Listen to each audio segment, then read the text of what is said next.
What's up, guys, and welcome back to part 2 of living with the Edelbrock. Now today we're just going to be kind of talking about some pros and cons of the kit itself. So far I've had the kit now, let's see, when was the last time I made a video? It was about a month or so, maybe a little bit longer ago.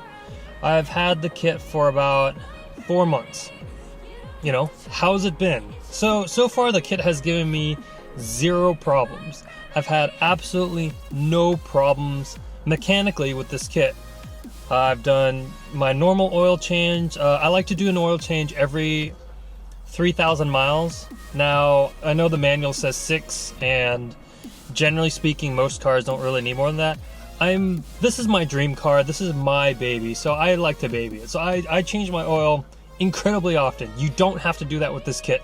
You can maintain your normal oil change at 6,000 miles. That's totally fine. Am I using a different oil? No, I'm not. I'm not using a thicker oil. I'm not using anything else. It's still the same, full synthetic. I think, honestly, I don't even really know what Neil is using for oil on my car. It's just whatever he has in stock and whatever he thinks is good. But whatever you've been using, the OEM oil is totally fine, and you can totally use that and it'll be fine. No overheating issues with the car whatsoever. There has been a few times that I've driven it pretty hard. The episode where you saw AJ drive the car, we took that car, we redlined it like multiple times that day. The car was fine, and I was able to drive back home from Sacramento, you know, which is about an hour and a half drive for me.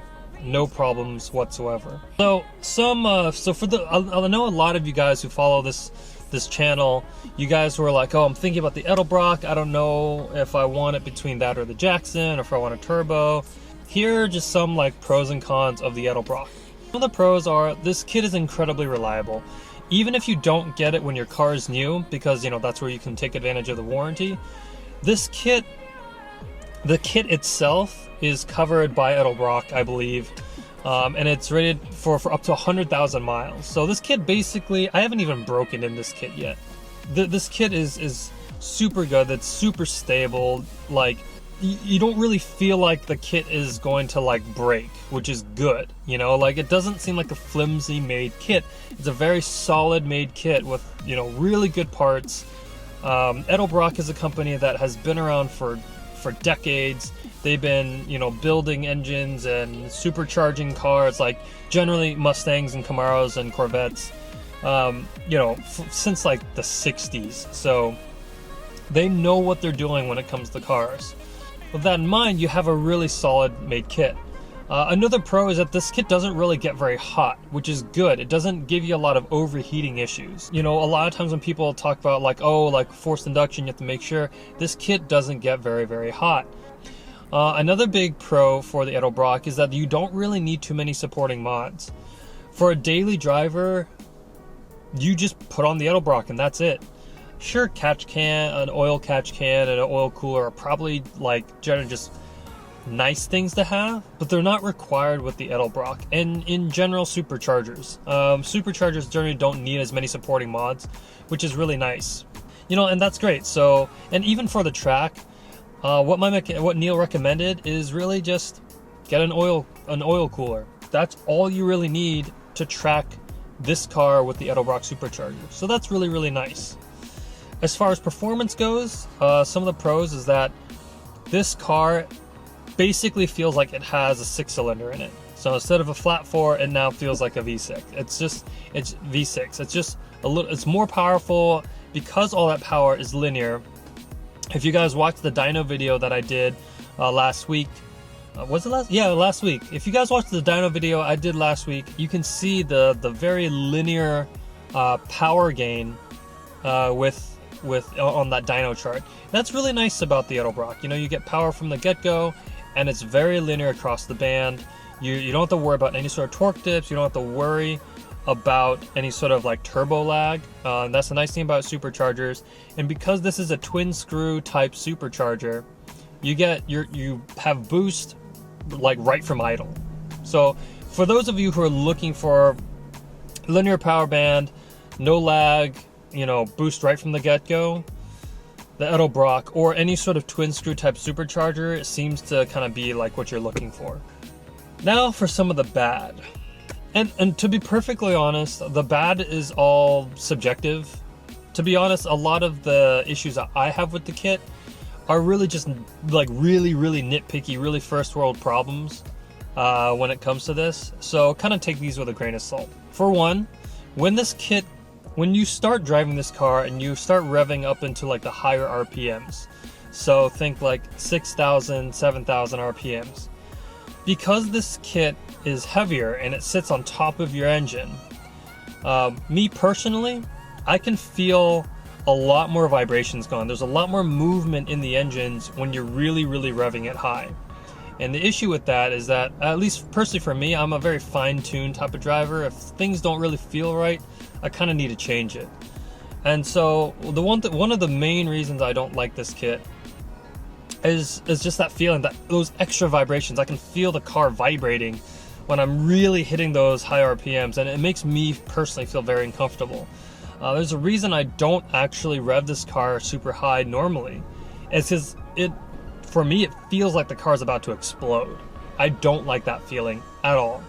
That's one of the cons. The second con is it's not very dramatic. And what I mean by that is when you have a turbo and you're driving, you go in first gear, put your foot down, there's not too much, you're building boost, and then you hit second gear, you slam your foot down on throttle, and all of a sudden the car just shoots like a rocket. That's like really dramatic. You're feeling that boost, you're feeling the kickback, you're feeling all that torque when everything hits, and that's a lot of fun. And that's kind of what a lot of people want as far as drama when it comes to driving their car. It's something that I've actually grown to really enjoy, especially driving my Fiesta, which has a small turbo in it. That small turbo gives me enough drama where I really enjoy the Fiesta. This car it's not super dramatic. It's just straight up power from the get-go, and it's fast, and that's good. Like, for some people, that's exactly what they want. They want linear power, they want no turbo lag, they want to just put their foot down and feel that power. And that's great for them. Personally, for me, not really what I'm looking for. And one of the last things that I would consider a con about this kit, one of the last complaints I have is that it's very expensive. And so while it's not necessarily a big complaint that I have for this kit, it is something that I have noticed that some people do complain about. You're only hitting like 240, 250 wheel horsepower, and this kit costs, after everything, about $6,000, and that's a lot of money. And especially when there are other like turbo kits out there, like let's say the P tuning, which is roughly the same price. A P tuning turbo, not only can you use unequal length headers with it, it's a single scroll turbo, and that thing can push up to 600 horsepower. So power per cost is a lot lower for this kit. In my opinion though, what you are paying for is reliability and stability, so that's good. Now, in conclusion, with all that in mind, I don't like the kit. Yeah, no regrets. But for some of you who may have heard, I am planning on selling it. I am planning on taking off the kit and going back to NA for a little bit. And there's a few reasons for that. I miss revving it out all the way. I really do, and I hate that feeling of the car feeling like it's about to explode. I had a chance to drive my friend Trevor's car recently. He just has an exhaust, an open flash tablet stage 1 tune, and I was able to rev that car out. And to be perfectly honest, I like doing that and not actually going that fast. I know it's weird to say, a lot of people are like, oh, once you go boost, like you never want to get rid of it. I want to get rid of it. It's weird. Like, I don't really know how to explain it. Like, first gear, putting your foot down, revving it all the way to 7.5, and you're only going like 30 miles an hour. Like, I like that feeling. That's fun. That's dramatic. I was able to shift in a second and rev it all the way back out again. I don't know why, but for me, that's a lot of fun. And I had so much fun driving his naturally aspirated car. And I was like, you know what? I want to go back to that. I also had a chance to test drive one of the new 2017 Series Yellows with the performance package. And same thing. you know, minus that torque dip, revving it all the way out, and like, I don't know, there's something about that that like gets my blood going, and that's what I miss about this car. And you know, I hate to say it, but putting in more power was a lot of fun, and I like going fast, but that part of this car I missed so much, and I really want to get back to that. So yes, I am selling the Edelbrock kit. As some of you have seen, my buddy AJ, check out his channel because it's pretty cool. But my buddy AJ, he lives in San Diego. He's also a YouTuber. I'll link his channel down below.